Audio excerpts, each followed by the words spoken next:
presencia de Dios. Yo los invito para que ahí donde estamos vayamos aquietando un poquito el corazón. Seguramente ha sido un día agitado para varios de los aquí presentes. Varias cosas por hacer, los que están trabajando, los que están en casa con las cosas diarias. Vamos a aquietar un poquito ese corazón en este momento. Y vamos a ponernos en la presencia de Dios.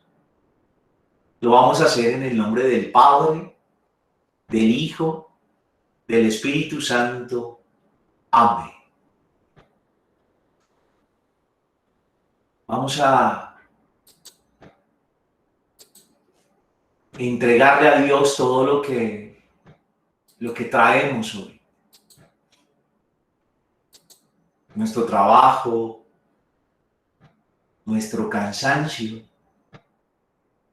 lo que hemos hecho, las personas con las que hemos compartido.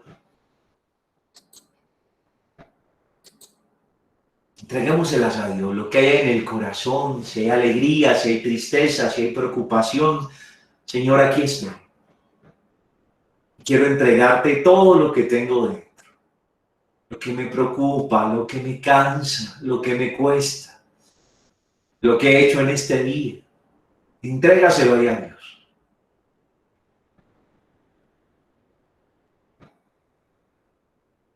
Sea el momento para decirle, Señor, aquí estoy. Y quiero pedirte la gracia de tu Espíritu Santo. Necesito, Señor, tu Espíritu Santo. Envíalo sobre mí. Pídeselo ahí. Le ven, Espíritu Santo, ven a mi vida. Necesitamos, Señor, de tu Espíritu. Porque solo Él nos puede dar la sabiduría que necesitamos, el don de conocimiento, de entendimiento. Solo Él puede acompañarnos y ayudarnos a ser mejores en lo que hacemos como catequistas. Por eso, Señor, envía tu Espíritu.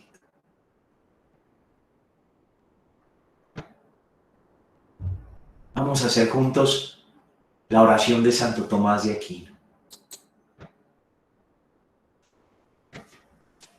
Creador inefable, en los tesoros de tu sabiduría has establecido 3 jerarquías de ángeles y las has colocado sobre el cielo con orden admirable y has dispuesto admirablemente todas las partes del universo.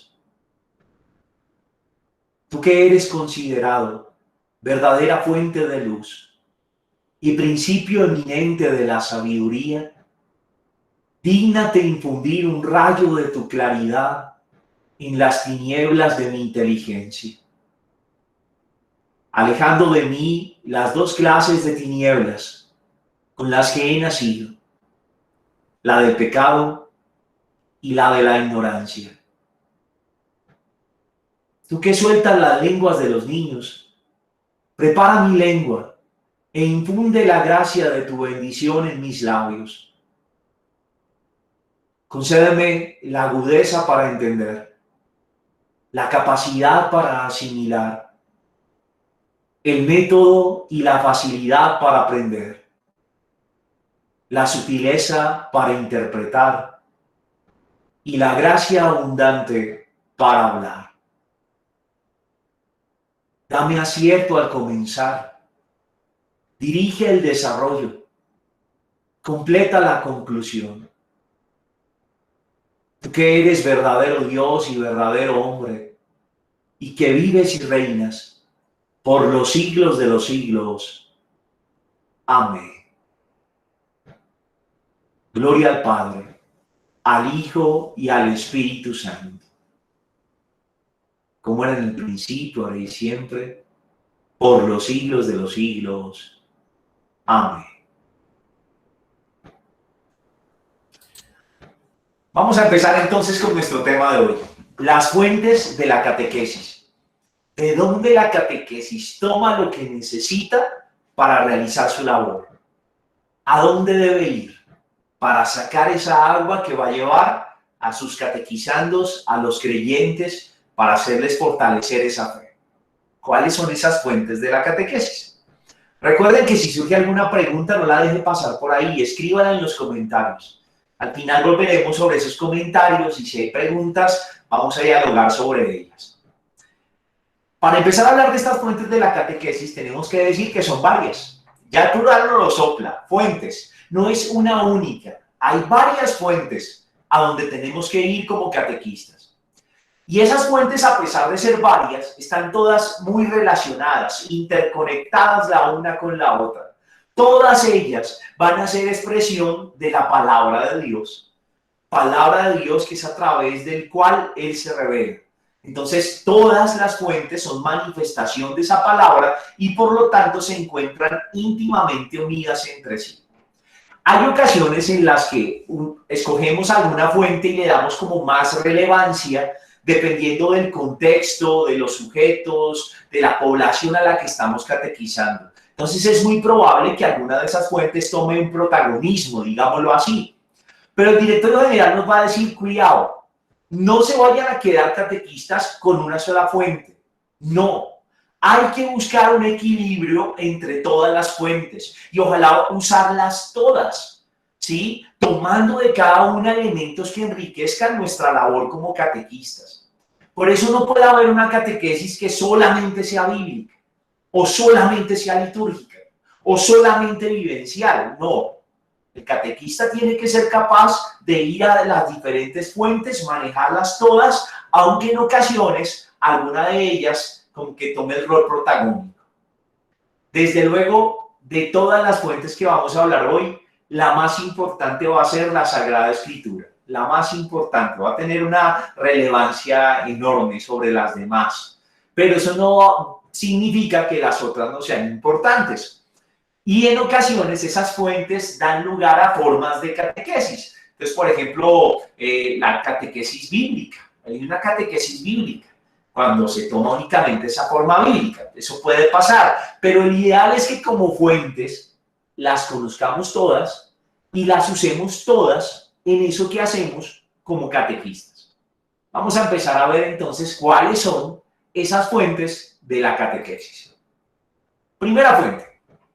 La palabra de Dios en la Sagrada Escritura y en la Sagrada Tradición. Palabra de Dios escrita y en la Sagrada Tradición. Y ahí tengo que recordarte eso que hablábamos en encuentros anteriores acerca de la revelación. ¿Te acuerdas que decíamos que Dios se muestra a los hombres, se revela, como que se quita el velo que lo tapa y nos dice, hey, miren, conózcanme, aquí estoy? Y la manera como lo conocemos es a través de todo lo que Él nos ha dicho, de su palabra. Y esa palabra está escrita, pero también esa palabra va más allá. Y hay unos contenidos que no fueron escritos, pero que se conservan en la iglesia, en eso que llamamos la Sagrada Tradición. Recuerda que uno de los evangelios dice, muchas más cosas hizo Jesús. Estas han sido escritas para que ustedes crean. Está diciendo ese evangelista, aquí no está todo lo que hizo Jesús. Hay una parte cuya finalidad es que ustedes conozcan de primera mano y puedan creer. Pero Él hizo más cosas. Ese más está condensado en la tradición. Por eso hablamos de que las dos fuentes donde está todo lo que Dios nos ha revelado de Él son la Sagrada Escritura y la Sagrada Tradición. Espero que eso ya esté más que memorizado, más que claro aquí y que no se esté olvidando. ¿Cuáles son las fuentes de la revelación? Son dos, Sagrada Escritura y Tradición. Y la primera fuente para la catequesis es ese depósito de la fe, porque juntas son el único depósito, Sagrada Escritura y Tradición. Hay que decir que esta es la fuente principal, la principal de todas, porque de aquí las demás también beben. Entonces esta va a ser la fuente principal para el catequista. Es fundamentalmente de Irae Evangelium Gaudium que la palabra revelada fecunde radicalmente la catequesis y todos sus esfuerzos por transmitir la fe. como una tierra seca en la catequesis, y la Sagrada Escritura, la palabra revelada, la tradición y la Sagrada Escritura tienen que ser capaces de impregnar esa catequesis para que pueda dar fruto, ¿sí? ¿Y por qué es tan importante la palabra? Porque no es cualquier palabra. Mis palabras puede que no toquen el corazón de nadie, pero la Sagrada Escritura es más tajante que espada de dos filos, dirá la Escritura. Penetra hasta el corazón del hombre. Creemos firmemente que es palabra viva y que esa palabra de Dios puede tocar el corazón humano, puede lograr la transformación de una vida si así es necesario. Por eso es tan central la Sagrada Escritura. Lo que les decía hace un rato, esa sagrada, esa palabra de Dios no se agota solo en la Sagrada Escritura, sino que al ser viva, operante, eficaz, es una palabra que va todavía más allá, que está en la Sagrada Escritura y que está en la tradición. Dios habla de diversas maneras y el directorio nos hace ver que su palabra también se dirige a nosotros en lo creado. Ahí en la creación Dios nos está hablando. Se dirige a nosotros también en la historia. Creemos nosotros que nuestra historia es historia de salvación. Y como pueblo, como iglesia, tenemos una historia en la que Dios se ha mostrado, una historia salvífica. Dios habla ahí. Dios habla en los signos de los tiempos. Todo el tiempo nos habla en la historia. Entonces mira cómo esa palabra de Dios trasciende. Y en la plenitud de los tiempos, dirá la carta a los Hebreos, nos ha hablado por medio de su Hijo. Jesucristo es la palabra del Padre. O sea que mira, para que te des cuenta de todo lo que abarca la palabra de Dios como tal. Hay que decir que la iglesia tiene conciencia de que tiene una misión. Dios nos dio una misión. Jesús, antes de subir, acuérdense de ese mandato misionero por allá en Marcos 16, donde dice: vayan a todo el mundo y prediquen el evangelio, haciendo discípulos míos en el nombre y bautizándolos en el nombre del Padre, del Hijo y del Espíritu Santo. La iglesia tiene clara esa misión, pero también tiene claro algo, y es que esperamos la parusía. Cuando hablamos de parusía, sé que ya todos lo conocen, pero por si acaso hablamos de esa segunda venida del Señor. El Señor ya vino, dio su vida, nos salvó, retornó al Padre y va a volver para juzgar a vivos y muertos. Lo decimos según nuestra fe. Entonces, la iglesia espera y aguarda esa manifestación escatológica del Señor. Pero no esperamos sentados, como diciendo: bueno, ¿será que ya va a llegar? Tengo que esperar a ver si viene, esperemos a ver. No, así no espera la iglesia. La iglesia espera dinámica. Esperamos que el Señor venga, pero mientras tanto tenemos que cumplir la misión que Dios nos dio, ese mandato misionero. Por eso el Papa Benedicto XVI en Verbum Domini dirá lo siguiente: esta espera nunca es pasiva, sino impulso misionero para anunciar la palabra de Dios que cura y redime a cada hombre. También hoy Jesús resucitado nos dice: vayan por todo el mundo y proclamen la buena noticia a toda criatura, a toda la creación. Una espera dinámica. El anuncio de la palabra. Mira la centralidad ahí de la palabra de Dios. La fe, dirá la carta a los Romanos, proviene de escuchar el mensaje, ¿sí? Y de esa escucha de la palabra de Dios como tal. Entonces, por supuesto que tiene que ser central en lo que nosotros como catequistas hacemos. Por eso dice el directorio que la predicación de esa palabra y la catequesis son dos formas en las que el Espíritu de Dios enseña, generando un encuentro con esa palabra de Dios. ¿Sí? La catequesis se pone así al servicio de la palabra. Y a través de la catequesis es el mismo Espíritu Santo quien asume el rol de maestro como tal. En la línea de la tradición nos dirá el directorio general, es importante el pensamiento y los escritos de los padres de la iglesia. ¿Y por qué son tan importantes? Porque esos padres de la iglesia nos cuentan acerca de cómo se vivía la fe en esa iglesia que iniciaba de los primeros siglos. Pero además ellos como que hacen un pasador entre esa fe de los primeros discípulos y nuestra fe hoy. Por eso ellos también son un referente importante en esto al tener en cuenta la palabra que se nos ha revelado.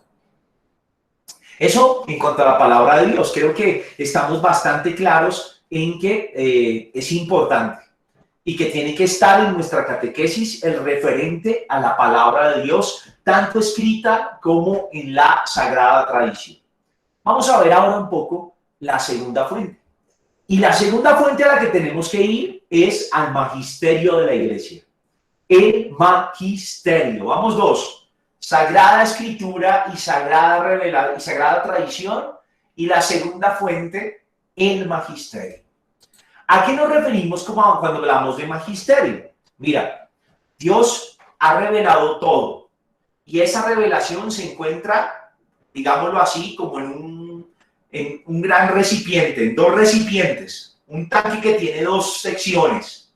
La primera sección de ese tanque es la Sagrada Escritura, es decir, la palabra de Dios que está escrita. Y el segundo tanque de esa gran fuente de donde emana nuestra agua es la Sagrada Tradición. Esa agua es pura, es perfecta, calma la sed, es eficaz, pero puede pasar algo con el agua de esa fuente, y es que si nos descuidamos, esa agua se puede tornar turbia, o alguien le eche algo por ahí, la encochine, y entonces pierda su pureza y como que ya no empiece a ser agua, sino termine siendo otra cosa. Necesitamos a alguien que cuide, que a ese tanque nadie no le meta mano, que se mantenga limpio, libre de impurezas, para que esa agua no se vaya a corromper.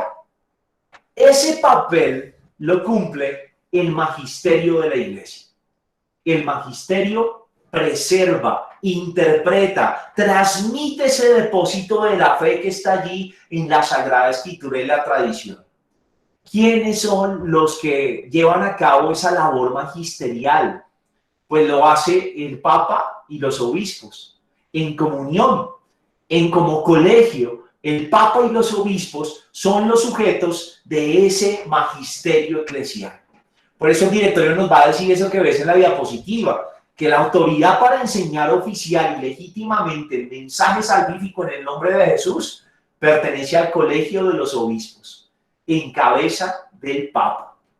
Ellos buscan instruir al pueblo acerca de ese contenido de la fe, de lo que se nos ha revelado, y también acerca de la moral cristiana, de cómo tenemos que comportarnos y demás como cristianos, conforme al Evangelio. Y se encargan de promover eso a lo largo de todo el mundo. Eso nos lo dice la Lumen Gentium, numeral 25. Hay que decir algo.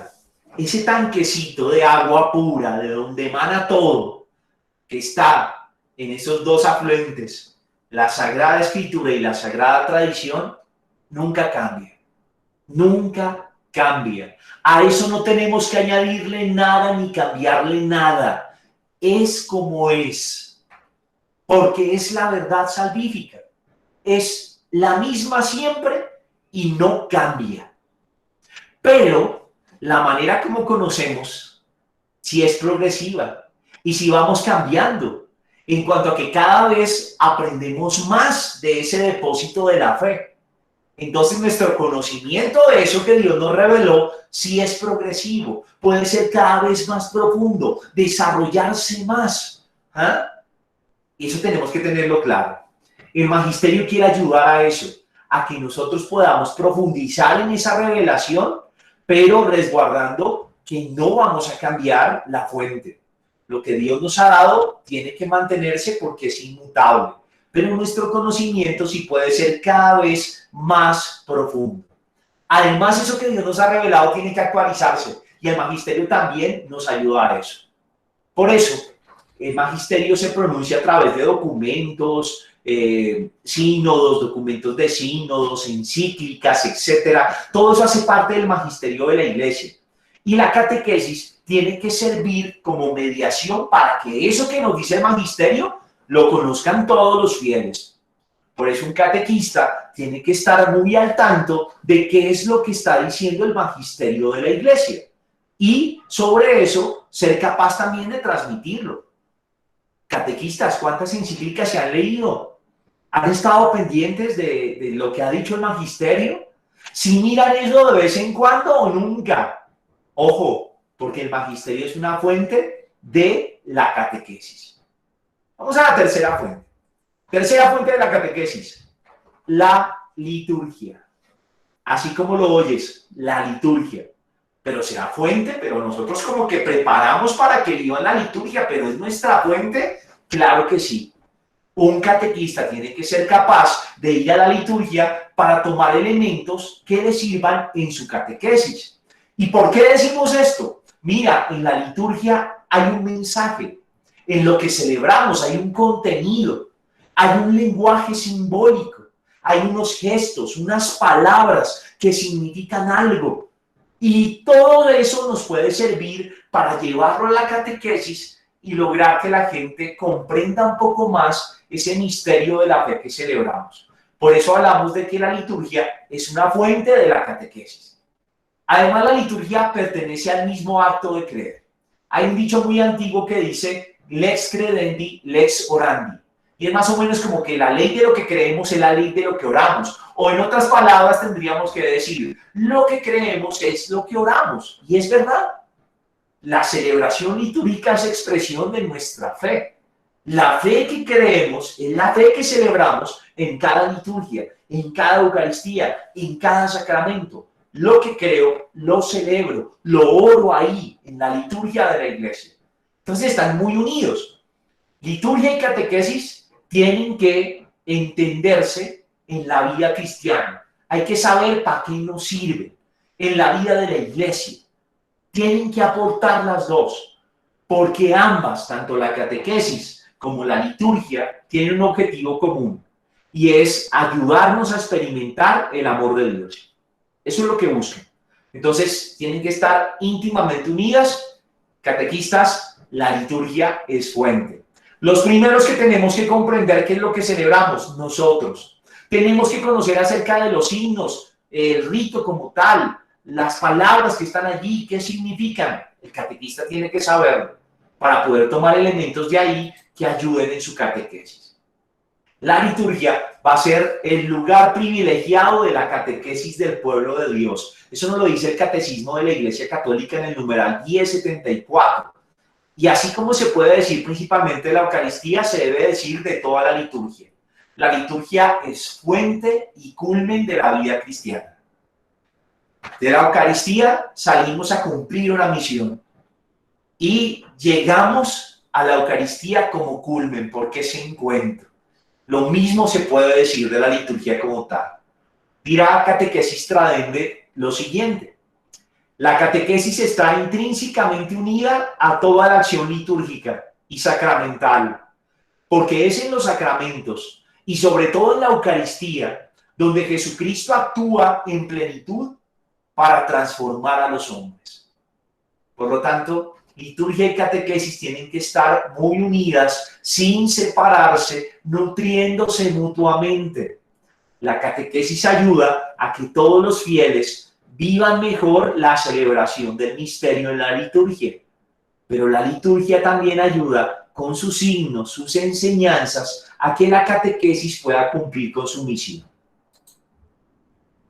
Desde aquí el directorio nos habla que en relación con la liturgia debe haber un camino para formar al cristiano en esto.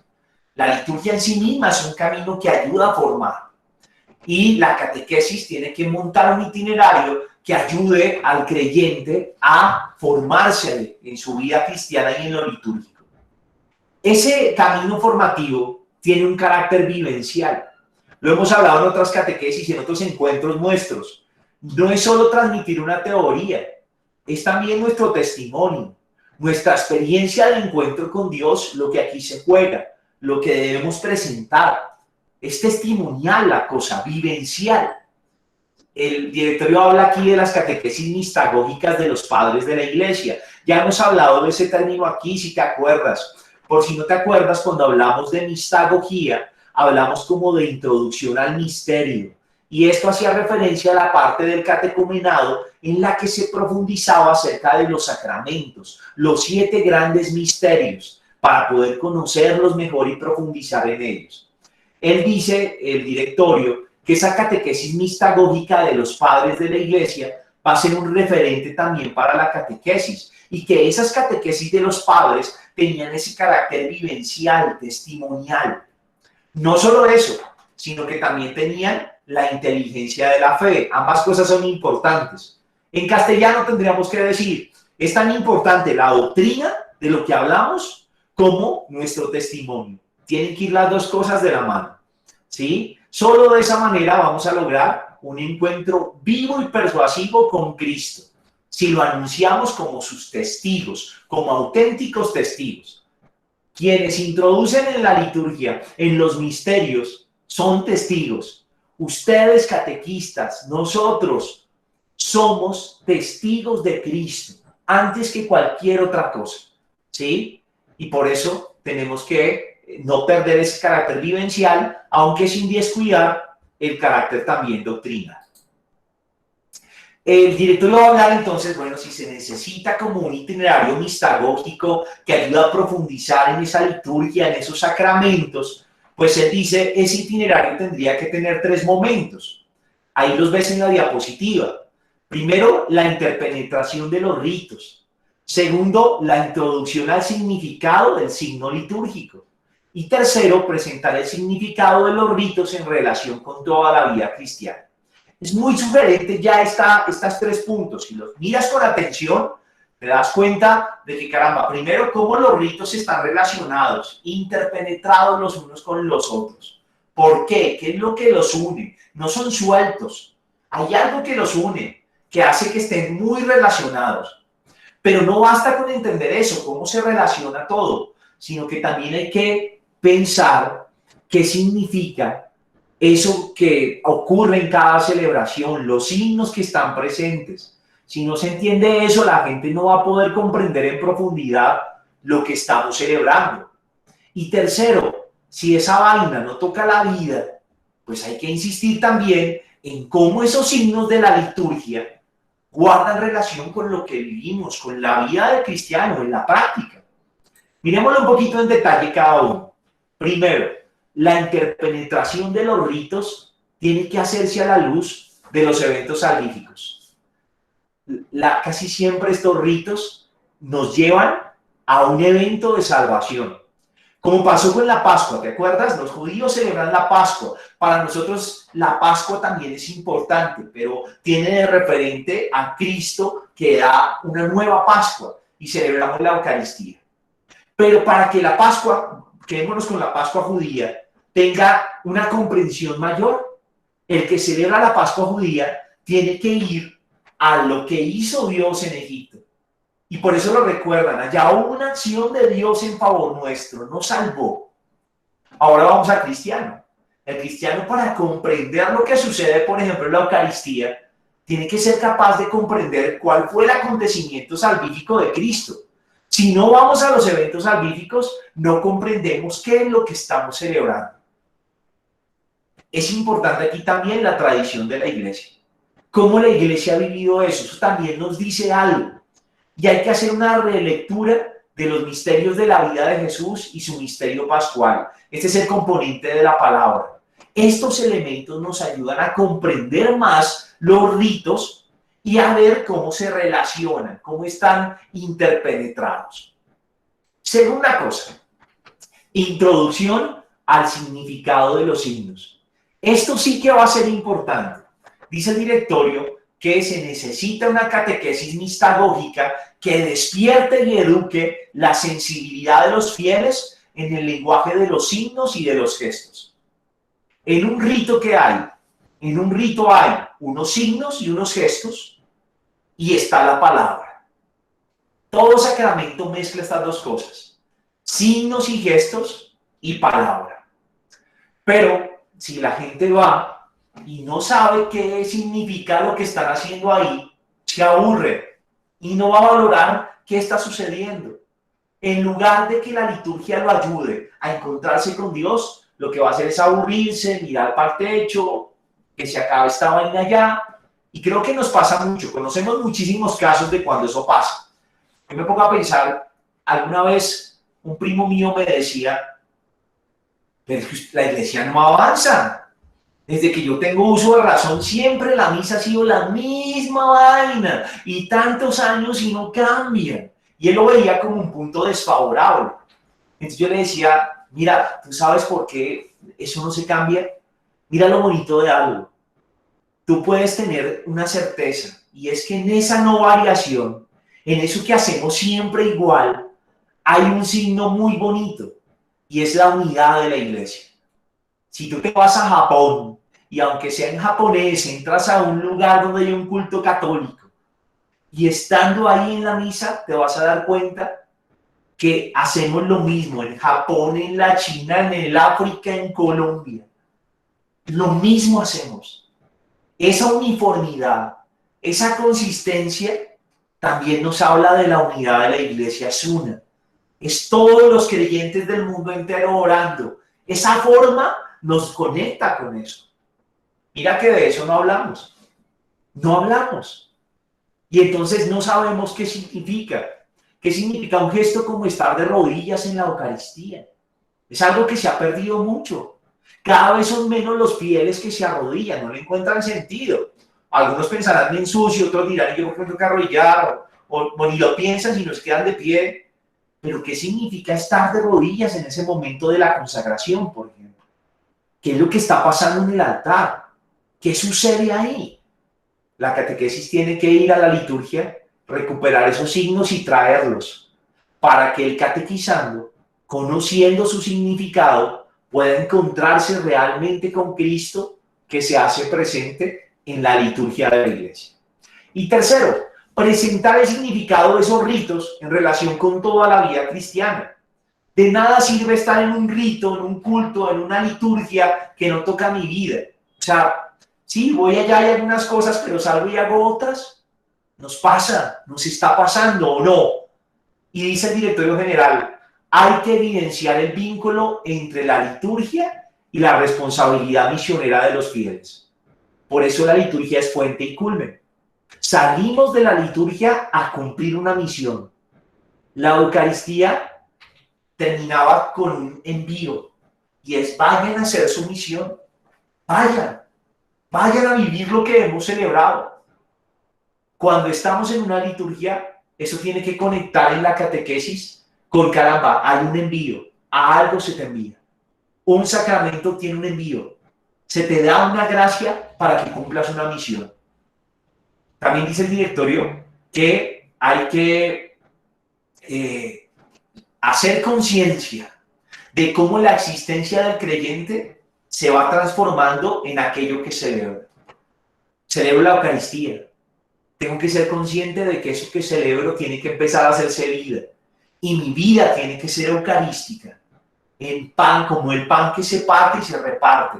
Mi vida también tiene que entregarse, darse a los demás. En la vivencia del amor y del servicio. Esta dimensión es muy importante y yo siento que es algo que no tenemos tan bien articulado al momento de nuestra catequesis. Hay que pensarlo. ¿Qué más incluye esa mistagogía, esa introducción en los misterios, ese tener a la liturgia como fuente de la catequesis?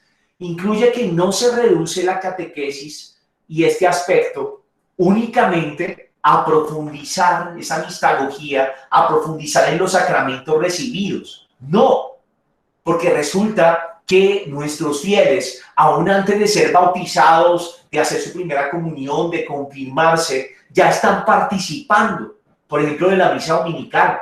Entonces, esta catequesis mistagógica tiene que incluir eso. Tiene que ser capaz de instruir en torno a cómo los insertamos en la liturgia dominical para que comprendan lo que celebramos. Y no solo en la liturgia dominical, sino en las fiestas del año litúrgico, que se viven muchas veces antes de acceder a la iniciación cristiana. Entonces, la mistagogía de la catequesis tiene que llegar ahí, a eso como la misa del domingo que la viven todos y cómo hacemos para que los creyentes comprendan lo que está pasando ahí, la liturgia dominical. Eso en cuanto a la liturgia como fuente. Vamos a otra fuente, que no sé si la tenías ya clara. Cuéntame en los comentarios si ya la sabías o no. Pero es fuente de la catequesis el testimonio de los santos y de los mártires. El testimonio de los santos y de los mártires. A mí me parece muy bonito que el directorio general nos recuerde esto, porque él mismo lo va a decir, así que vamos a dejar que hable y ya. Pero mira lo bonito. ¿Quién es un mártir? Un mártir es un creyente que ha amado a Jesús de tal manera y tiene en su corazón esa fe tan encendida que a pesar del temor, que a pesar del peligro, no duda en dar su vida por Cristo. Y si hay que derramar sangre por la fe, lo hace. Ese es un mártir. Así lo ha hecho. Ha entendido que el que se busca salvar a sí mismo se pierde, pero el que da su vida la recupera, la gana para la vida eterna. Prefieren morir antes que pecar. Los que así lo hacen son los mártires de la iglesia. Son verdaderos testimonios. Los santos, los mártires, son testimonios de vida y de la muerte por el Señor, de cómo fueron valientes, ¿sí? Es un testimonio valiosísimo que tenemos. Yo siento que cuando leemos historias de santos, de mártires, algo se enciende en el corazón. En muchos de nosotros se pone como el deseo, yo quisiera tener esa virtud, yo quisiera poder hacer eso. Nos llenan de ideales cristianos, nos muestran lo que es una fe entregada. Por eso dice el director algo muy bonito, y es que estas vidas de estos santos, de estos mártires, son evangelios vivos. Son pedacitos del evangelio, capaces de despertar y animar en la fe a quien lo recibe. Desde los primeros siglos tenemos el ejemplo de la Virgen María, la vida de los santos, de los mártires, y la iglesia fue consciente del valor que ellos tenían, tanto que la fueron involucrando a las catequesis que realizaban, todo el testimonio de estos santos y mártires. Por eso dice el directorio que desde las actas martirium hasta las pasiones, desde los frescos en las iglesias, los íconos hasta las historias edificantes para los niños y las personas analfabetas, ahí están las historias de estos santos y mártires. Un datico por si no lo tienes claro. Cuando hablamos del acta martirium, hablamos de un documento que se elaboraba hablando acerca de cuál fue el motivo de la muerte de ese mártir y cómo se dio su muerte, fundamentalmente eso. ¿Qué fue lo que pasó para que lo mataran y cómo fueron las circunstancias de su muerte? Esa acta contaba eso y en algunos momentos la iglesia trató de guardarlo, las comunidades guardaban ese testimonio por escrito. A eso se le conoce como acta martirium. No hay actas para cada mártir, solo algunas se conservan, otras no. Y cuando hablamos de las pasiones son otros documentos que también hablan de los mártires, narraciones, historias, anécdotas. Los otros documentos son las pasiones y los referentes a su martirio, a cómo fue y por qué, son las actas martirio. Pues para que lo tengas ahí claro. La iglesia cree algo y es que los mártires son sin lugar a dudas maestros de fe. Y con justa razón, porque entendieron lo que era seguir los pasos de Jesús. Definitivamente lo entendieron. ¿Sí? Gracias a esos mártires, la iglesia creció y se hizo fecunda. El testimonio de esos hombres y mujeres hizo que muchos creyeran. En los mártires, dirá Tertuliano, se encuentra como el germen de la iglesia. Lo dice como semen et sanguis Christianorum. Bueno, mi latín no es muy bueno, pero ahora tenemos que decir más o menos que en la sangre de los mártires está la semilla de los cristianos, ¿sí? De ahí nacen, como que hacen fecunda la iglesia. Los mártires no son solo algo de los primeros siglos, cuando los echaban a los leones y preferían morir antes que claudicar en su fe. También hay mártires modernos. Se habla, por ejemplo, de los mártires del siglo XX. El siglo XX fue un siglo del martirio. Estuvo atravesado por las dos más grandes guerras que ha tenido la humanidad, estuvieron en el siglo XX. Y hablando en concreto de España, por ejemplo, se dice que en el siglo XX fueron martirizados en ese país cerca de 4.000 sacerdotes seculares, 3.000 religiosos y religiosas, y varios miles de laicos pertenecientes a asociaciones como la oración nocturna, la acción católica o congregaciones marianas. Entonces mira que estamos llenos de testimonios de cristianos que se han asumido el martirio con tal de mostrar la pureza de su fe y el amor que sentían por Dios.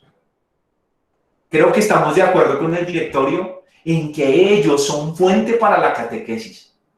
Aquí hay algo que tenemos que recuperar. La iglesia ha guardado esos testimonios y los ha transmitido en la predicación, en la catequesis, para ayudar a los nuevos discípulos a que se fortalezcan también en la fe. Tenemos otras fuentes, las apariciones de la Virgen María, las que han sido reconocidas por la iglesia, las vidas y los escritos de los santos, de los mártires de cada cultura. Ahí hay un testimonio muy bonito. Tendríamos que preguntarnos, ¿nosotros hemos hecho uso de esos testimonios de santos y mártires en nuestra catequesis? Preguntémonos algo antes. ¿Ustedes y yo nos hemos esforzado por conocerlos, por indagar acerca de sus vidas, por apropiarnos de esas historias, por nutrirnos en ellas? ¿Y las hemos llevado a nuestra catequesis para transmitirlas a nuestros catequizandos? Qué bonito que el directorio nos recuerda que ese testimonio de mártires y santos tiene que ser una fuente para lo que haces como catequista. Siguiente fuente, la teología. ¿Qué es la teología? La teología es una ciencia, ¿sí? Y es una ciencia cuyo objeto de estudio es la fe. A la larga, el teólogo es un creyente que reflexiona sobre su fe. Eso es la teología. ¿Y por qué nos dirá el directorio que es una fuente para la catequesis? Pues mira, en la teología el creyente busca como la inteligencia de su fe, dice el directorio, comprender qué es eso que estoy creyendo. La teología, ya nos lo decía Juan Pablo II en Fides et Ratio, está al servicio del anuncio de la fe y de la catequesis. Es decir, quiere ayudar a comprender esa fe para que el anuncio y la catequesis puedan tomar herramientas y puedan presentarla a aquellos a quienes son destinatarios de su tarea. Por eso dice el directorio que como ciencia, la teología penetra con inteligencia crítica los contenidos de la fe, los profundiza y los ordena sistemáticamente con el aporte de la razón. Sin embargo, hay que hacer una claridad. Cristo no es solo un objeto de estudio.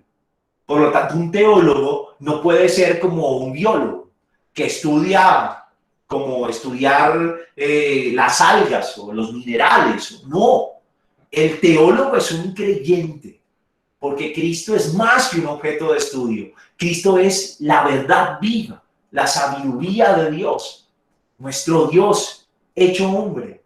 Entonces no es solo un objeto de estudio como tal. ¿Cuál va a ser el objetivo de la teología? Que la fe se pueda comprender y que comprendiéndola la podamos comunicar mejor. Y que aquellos que no conocen a Cristo todavía logren entender mucho más la fe. Por eso date cuenta cuán importante es la teología. Teníamos, yo no sé si algunos de ustedes, me imagino que varios de los que están aquí son catequistas SPAC. El SPAC tiene una riqueza muy bonita y es que el SPAC comprendió esto, que la teología está al servicio de la catequesis y que es una fuente de la catequesis. Entonces, por ejemplo, en el SPAC ustedes veían Mariología, Cristología, Revelación. Todo eso son teología bíblica. Todos esos son temas de la teología. El directorio nos dice algunos: la teología fundamental, la teología bíblica, la teología dogmática, la teología moral, la teología espiritual, la teología catequética, pastoral, la teología de la evangelización, la teología de la educación, la teología de la comunicación. Mira cómo tiene muchos cajoncitos la teología donde ha metido eso que comprende de la fe. Y es ideal que un catequista los conozca. El primer teólogo tiene que ser el catequista. Por eso, mira lo importante de tener a la teología como nuestra fuente. Otra fuente, ya vamos a acabar, creo que queda esta y otra y ya acabamos. Y es la cultura cristiana. Donde hay una sociedad humana, donde hay un grupo de seres humanos, allí surge una cultura, se construye cultura. Y esa cultura implica costumbres, maneras de pensar, es un entramado bien importante que marca nuestra vida. ¿Podemos hablar también de cultura cristiana? Sí, podemos hablar de cultura cristiana desde la perspectiva del Directorio General para la Catequesis. Así como hay muchas culturas, el cristianismo se ha presentado a diferentes culturas, ha entrado en ellas y ha empezado a transformarlas desde adentro, con los valores que le son propios. Para la cultura cristiana es fundamental y central Jesucristo. Por eso somos cristianos. Jesucristo y el Evangelio ocupan el centro. Y lo que hay en Jesucristo y en el Evangelio es capaz de transformar la vida y de transformar cualquier cultura. La fe cristiana ha hecho eso a través de la evangelización, ayudando a las culturas a purificarse de todos esos signos que son de muerte y a transformarse desde su interior hacia aquello que Dios quiere. Por eso se habla de la creación de una cultura nueva y original, que es la cultura cristiana. Esa cultura también tiene unos valores claros, propios, que la definen. Son los valores del Evangelio. Por ejemplo, ahí ves unos en la diapositiva que están tomados literales del Directorio General. La originalidad de la persona humana, la dignidad de la vida, la libertad como condición de vida humana, la igualdad entre hombre y mujer, la necesidad de rechazar el mal y elegir el bien, la importancia de la compasión, de la solidaridad, el consuelo del perdón, de la misericordia, la necesidad de abrirse a Dios, a lo trascendente.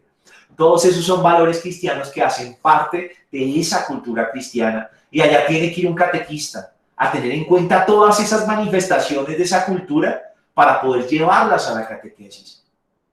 Sin embargo, el directorio y muchos otros documentos de la Iglesia nos dicen algo. Hoy en día se da una ruptura entre evangelio y cultura. Hubo una época de cristiandad donde la cultura se identificaba plenamente con valores cristianos, pero ahora últimamente se ha roto esa relación. Es algo que se llama la crisis cultural y que surge debido a un secularismo. El mundo quiere su independencia, quiere sacar a la religión de todas partes, no le interesa, y un falso concepto de autonomía. Queremos ser autónomos, entonces lo religioso, lo de la fe, lejos de aquí, se queda en lo privado. Aquí manejamos el consenso. Entonces tolerémonos, a ver qué podemos permitirnos, y de lo que surge en el consenso sale la verdad para la cultura. No siempre lo que todos estamos de acuerdo es bueno. Miren, por ejemplo, lo que pasó con el Holocausto. Un país entero, unos dirigentes, y fue algo garrafal, un crimen de lesa humanidad. Y a pesar de que había un consenso en quienes dirigían aquella potencia. Entonces, miren lo interesante. La cultura hoy en día pretende esa autonomía que a la larga no siempre la lleva a descubrir qué es lo bueno, lo verdadero, lo bello. Por eso dice Juan Pablo II en Fides et Ratio que necesitamos una nueva comprensión de cómo la cultura cristiana es capaz de unificar a la cultura. El Evangelio tiene una energía de verdadera humanidad, ¿sí? De paz, de justicia, de encuentro, que puede irradiar a toda la cultura. A nivel cristiano hay un patrimonio enorme que tiene que ser usado para la catequesis. Hay que usar ese patrimonio cultural para que podamos llevar a nuestros fieles a la contemplación y a la admiración. Solo a través de esas dos cosas se puede llegar a la sabiduría. Por eso tenemos que educar en la visión de la persona humana integral, en la que destacan los valores de la inteligencia, la voluntad, la conciencia, la fraternidad, todos los cuales se basan en Dios creador y han sido sanados y elevados maravillosamente en Cristo. Nos dice Gaudium et Spes. Lo que nos propone el directorio es que meditemos en esa cultura cristiana y saquemos de allí elementos que podamos utilizar al presentar el mensaje del Evangelio en nuestra catequesis. Y por último, y ya con esto acabamos, espero no estén muy cansaditos, pero lo último que nos propone de fuentes el Directorio General para la Catequesis es la belleza. Y yo creo que esta sí no se nos habría pasado por la cabeza. La belleza para mi catequesis, una fuente, sí, así como lo oyes. La belleza. La Sagrada Escritura nos presenta a Dios como la fuente de todo lo bello, del esplendor, lo sumo, lo más maravilloso es Dios, y Él es fuente de toda belleza. El Antiguo Testamento nos habla particularmente de la creación, esa creación donde el hombre es como la cima de todo lo creado y donde dice todo lo hizo bien, todo es bueno, todo es bello. En la creación observamos lo hermoso, lo bello, y eso es algo a lo que tiene que ir la catequesis. Pero belleza no solo entendía como algo que está ordenado y armonioso, no, belleza entendía como el don gratuito de Dios al crear. No tenía por qué hacerlo, pero lo hace en un amor que se hace fecundo, en libertad, no le tocaba, sino que lo hizo por gratuidad. Eso es bello, es al ir a la belleza, cuando nos admiramos ante lo bello, cuando contemplamos lo que es hermoso, se generan en nosotros cosas como el asombro, el éxtasis, hay una reacción como emocional, como afectiva, como que esa sorpresa, esa maravilla genera muchas cosas en nosotros los seres humanos. Por eso tenemos que recuperar en la catequesis la admiración ante lo bello y volver a la belleza como una fuente. En el Nuevo Testamento, la belleza está en Jesús.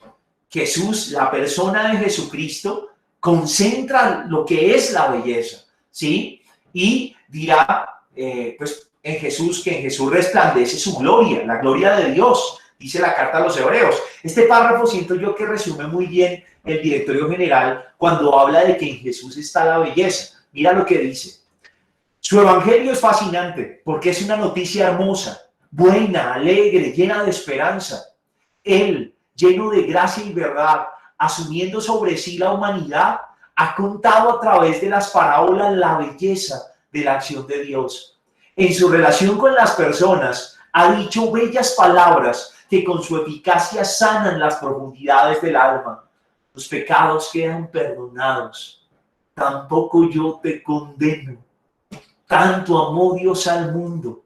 Vengan a mí todos los que estén cansados y abrumados por las cargas, y yo los haré descansar. Díganme si no son bellas esas palabras. Él ha realizado bellas acciones, ha sanado, ha liberado, ha acompañado tocando las heridas de la humanidad, soportado la crueldad de la condena a muerte como alguien que sin forma ni belleza ha sido reconocido como el más bello de los hombres. Así ha llevado a la humanidad purificada a la gloria del Padre, donde Él mismo se sentó a la derecha del trono de Dios en las alturas, y así ha revelado todo el poder transformador de su Pascua. La capacidad para ver la belleza en eso. Eso es belleza. La belleza del amor de Dios, de su misericordia. Tiene que ser esta una fuente de la catequesis. Para que ese anuncio del resucitado alcance el corazón humano, tenemos que volver a hacer notar lo bello que es esto. Tenemos que hacerlo aparecer a los ojos de nuestros catequizandos, que resplandezcan la bondad, la verdad y la belleza, esos tres trascendentales del ser. Y eso implica que la belleza es un camino por el que podemos transitar en la catequesis. Toda belleza nos va a llevar al encuentro de Dios. Pero ojo, que no nos pase lo que me pasó hoy buscando una imagen para hablar de la belleza. Me puse a buscar belleza en Google, imágenes, a ver cuál ponía en la diapositiva. Y lo primero que me salieron fueron modelos, gente con tratamientos faciales, cirugías plásticas. Eso es belleza. No, la belleza de la que hablamos no es solo belleza estética. No, no, no, no, no. De hecho, tenemos que tener cuidado, porque hay belleza verdadera y hay una belleza aparente. La verdadera nos lleva a Dios. La aparente nos puede causar daño, nos puede dejar vacíos, nos puede alejar de Dios mismo. El directorio pone un ejemplo muy bonito, y es el del fruto del árbol prohibido. ¿Te acuerdas en Adán y Eva? Dice la palabra que cuando la mujer lo vio, vio que era apetecible, o sea, uy, qué bonito está, se ve atrayente. Pero ese fruto estaba con una prohibición de Dios. No era la verdad de aquello que Dios quería. Y esa belleza aparente termina llevando a Adán y Eva al pecado. Entonces el director advierte, cuidado, Hay que tener criterios para saber qué es lo bello y no es solo lo estético. De hecho, nos presentan los criterios de San Pablo como algo que nos puede ayudar a identificar la verdadera belleza. Tomen en cuenta todo cuanto hay de verdadero, de noble, de justo, de puro, de amable, honorable, virtuoso y digno de elogio. Lo verdadero, lo noble, lo justo, lo puro, lo amable, honorable, virtuoso, digno de elogio. Allí están los criterios para encontrar la verdadera belleza. La belleza jamás va a estar separada de la bondad y de la verdad. Si no es verdadero ni bueno, no es bello. Para que sea bello tiene que ser verdad y tiene que ser bueno. Las tres van juntas: verdad, bondad y belleza. Cuando nos encontramos con lo bello, los seres humanos nos alegramos, sentimos placer, ternura, plenitud, como que uno se abre, se vuelve más contemplativo cuando está ante lo bello. Y eso que abre la belleza es un camino para evangelizar. Por lo tanto, toda belleza tiene que ser fuente de la catequesis. ¿Cómo podemos hacer eso? Yo siento que el directorio en estas palabras que tienes en la diapositiva responde a cómo podemos hacerlo. Mostrando el primado de la gracia, manifiesto especialmente en la Santísima Virgen María, dando a conocer la vida de los santos como verdaderos testigos de la belleza de la fe, destacando la belleza y el misterio de la creación, descubriendo y apreciando el increíble e inmenso patrimonio litúrgico y artístico de la Iglesia, valorizando las formas más elevadas del arte contemporáneo. La catequesis muestra concretamente la belleza infinita de Dios que se expresa también en las obras del hombre y conduce a los que reciben la catequesis hacia el don bello que el Padre ha hecho en su Hijo. Esta es una manera, resaltando esos elementos. Hasta aquí la exposición de esas fuentes de la catequesis. Aquí las ves en la diapositiva, son 7. Palabra de Dios en la Sagrada Escritura y la tradición, magisterio, liturgia, el testimonio de los santos y de los mártires, la teología, la cultura cristiana y la belleza. 7 fuentes para la catequesis. Yo no sé, quisiera que me contaran si ustedes ya las conocían todas. ¿Eran conscientes de que todas estas son las fuentes de la catequesis? ¿Sí o no? Y ahora quiero recordarte con lo que empezábamos a hablar de estas fuentes. El catequista no se puede casar con una sola. El directorio general nos invita a usarlas todas y a buscar el equilibrio entre todas. ¿Las estás usando todas? ¿Cuáles sí, cuáles no? En ocasiones habrá algunas que tomen más fuerzas, pero tenemos que ser capaces de integrarlas todas y beber de todas para nuestra catequesis. Recuerda eso. Bueno, yo creo que puedo dar unas 2 intervenciones y me gustaría mucho escucharlos en torno a esto que les estoy preguntando. ¿Eras consciente de que todas estas fuentes de la catequesis existían? ¿Las tenías en cuenta? ¿Las tenías claras? ¿Tú ya sabías esto? Y segunda pregunta, ¿las estás usando todas? ¿O definitivamente hay algunas que ni por enterado y no estás usando? Si alguien se anima a compartirme, cuéntenme un poquito. Bueno, aquí Lady Joana dice, padre, realmente, mientras algunos se animen, me dice, yo levanta la manito, ya les doy la palabra. Ah, bueno, pues Lady levantó la mano. Lady, cuéntanos con tus palabras. Te escuchamos, Lady Joana. ¿Cómo están? Buenas noches. Pues no, realmente tenía consciente como 3, 2 que ya las habíamos tratado con anterioridad, la de la tradición y el evangelio, pero no era muy consciente de todo lo que implica el magisterio, lo que hablabas ahorita de la belleza, realmente no lo había tenido presente para fundamentar las catequesis. Ahora que eres consciente, Lady, y que las conoces, que esto que genera en ti como catequista, genera algún compromiso, sientes que puedes acceder a ellas fácilmente, no, las tendrás en cuenta, no, sí. Bueno, yo creo que algunas sí son de fácil acceso, otras no, otras yo creo que se necesita un poco más más de comprensión y de estudio. En cuanto a lo que tocabas más que todo el magisterio, nos toca andar un poco más en eso. Y yo creo que así como nosotros nos estamos preparando, pues hay muchas personas también que no son conscientes de que todo esto es una riqueza muy grandiosa de nuestra fe. Y parte de eso yo creo que se puede también en los domingos, en las Eucaristías, poder explicarle un poquito a la gente de todos esos símbolos, de esos signos, qué significan, porque realmente no, si uno no anda en ellos, no los conoce. Bueno, pues tú dices algo muy importante, Lady, y es que tenemos una tarea ardua. Nos toca ponernos a la tarea de empezar a conocer y a entrar en contacto con esas fuentes. Qué chévere aprendernos un poquito de la historia de los mártires, de los santos. Ahí hay un testimonio muy bonito que nos va a animar en nuestra fe. Pero también qué bonito conocer el magisterio. Oiga, me voy a leer al menos al mes una encíclica y voy conociendo un poquito. Voy a leer los documentos del Vaticano II. Esas son cosas que tenemos que conocer para poder hacer mejor nuestra labor. Por aquí hace una pregunta Oilu Pemo. Dice, buenas noches, ¿cómo puedo acceder a las grabaciones de todas las sesiones? Bueno, tengo que contarte, Oilu, que en el canal de La Barca Evangelizando en YouTube se encuentran las grabaciones. Siempre Jonathan nos hace el favor de subirlas. Y también él ha creado una aula virtual. Ahora él nos contará un poquito cómo podemos acceder para que puedas entrar y ahí vamos a ir poniendo las diapositivas y los videos de cada encuentro. Gracias, padre. Muy amable, gracias. Bueno, vale. Por aquí dice Rosalena Tibambre. Buenas noches. ¿Cómo puedo recibir las sesiones en mi correo?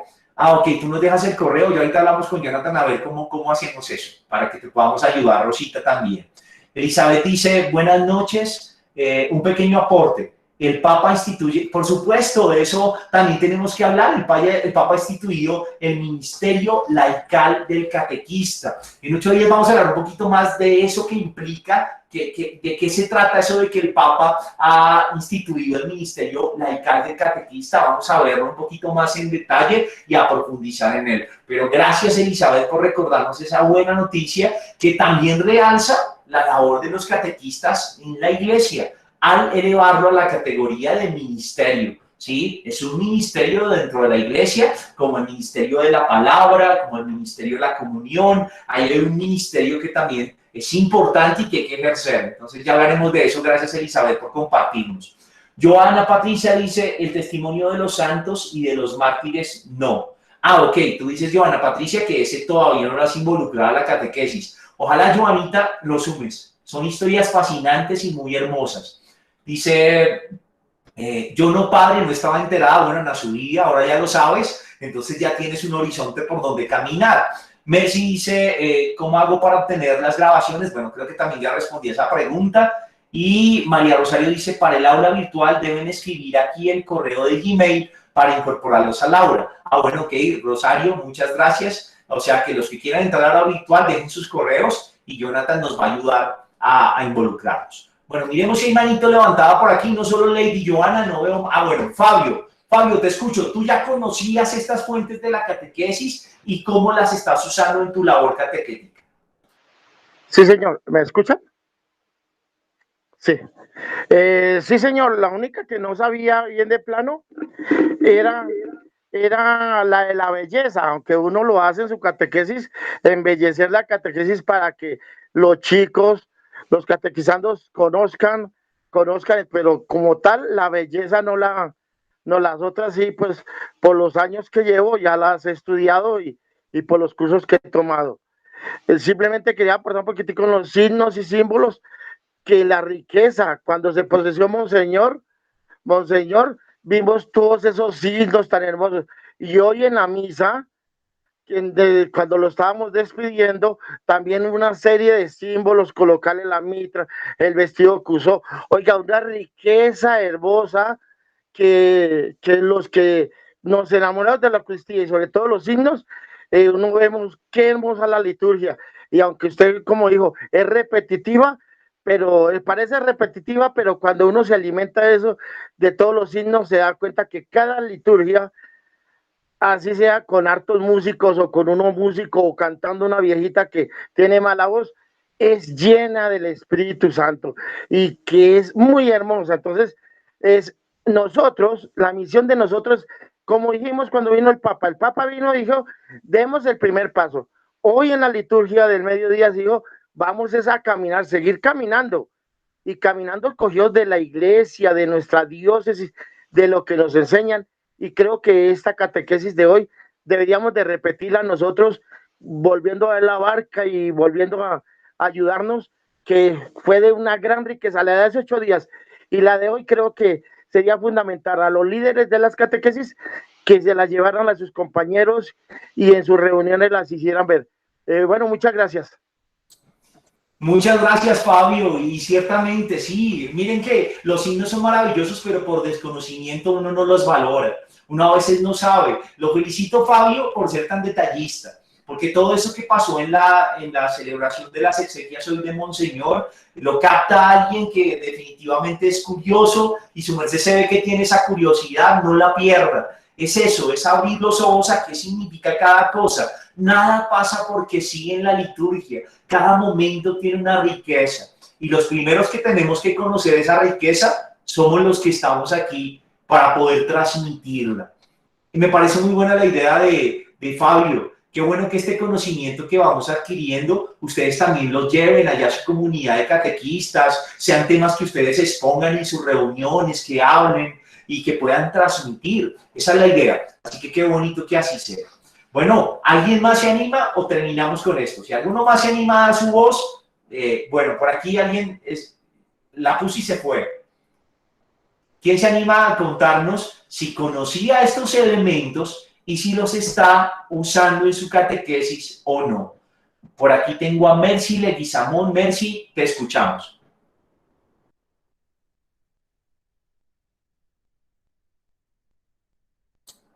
Mercy. Bueno, Mercy. Sí, buenas noches. Hola, ¿cómo estás? Bien, gracias a Dios, bien. Padre, la verdad, pues no tenía bien el conocimiento, pero digamos que en el momento en que yo dicto la catequesis, hago, hago mi mayor esfuerzo para que los niños se empiecen a enamorar más de conocer de Jesús, de nuestro Padre Celestial. Y además a ellos también les enfatizo mucho en lo importante que es la Eucaristía para nosotros. Les hago ver y sentir a ellos que es un alimento, es el alimento espiritual más esencial que nosotros necesitamos y que en el momento en que vamos a la Eucaristía, que realmente la vivamos de corazón, o sea, sintiendo que nuestro Señor Jesucristo estaba presente, vivo ahí en la Eucaristía y que está con nosotros. Pues realmente sí, de pronto creo que lo he logrado con algunos niños, pero pues igual es una semillita que dejamos ahí en ellos. Entonces, sí, me causa curiosidad la parte de la belleza, aunque le digo, padre, pues siempre he tratado que la catequesis llegue, toque el corazón de los niños, siempre, pero no tenía el conocimiento así, en ese orden, no lo tenía realmente. Bueno, Mercy, muchas gracias. Pues ya lo tienes y ahora lo importante es empezar a caminar por ahí.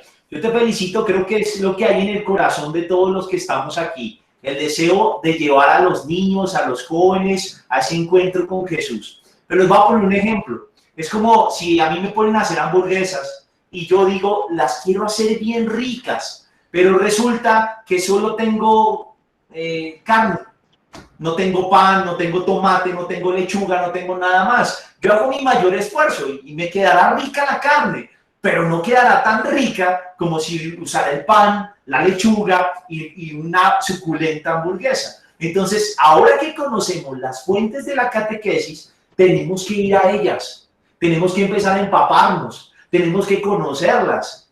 Así la hamburguesa va a quedar mucho más poderosa y vamos a tener más riqueza y más contundencia en nuestro mensaje. Entonces, una responsabilidad ahí tenemos, catequistas, ir a esas fuentes, conocerlas, empaparnos de ellas para poder llevarlas.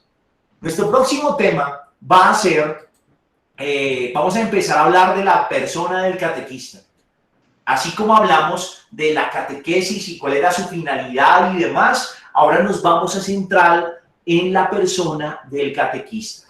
Así vamos a hablar la próxima sesión. Quiero recordarte esas fuentes de la catequesis que vimos hoy. Palabra de Dios en la Sagrada Escritura y la tradición, el magisterio, la liturgia, el testimonio de los santos y de los mártires, la teología, la cultura cristiana, la belleza. Tenemos tarea, a empezar a involucrarlas en lo que hacemos como catequistas. Yo quisiera, antes de terminar con la oración, darles un avisito parroquial.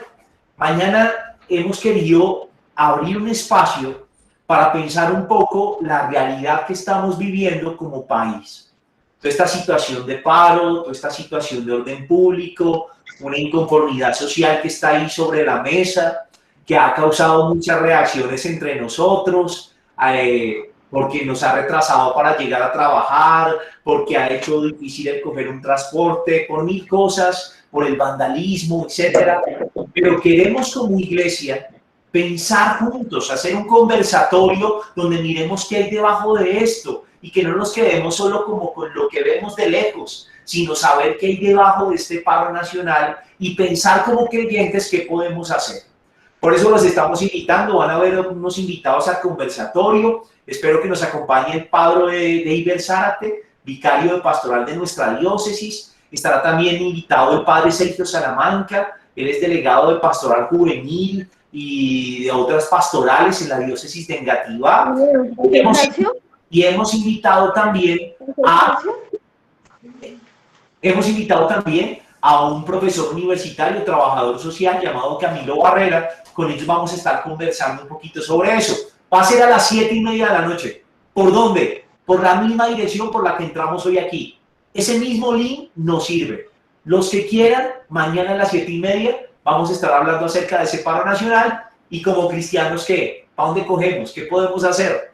Ese va a ser el tema de mañana. Cordialmente invitados, 7:30 de la noche, mañana. Paro nacional. Vamos a hablar sobre eso, invitadísimos. Bueno, vamos a terminar nuestro encuentro. No sin antes agradecerles por su tiempo, su entrega, su dedicación.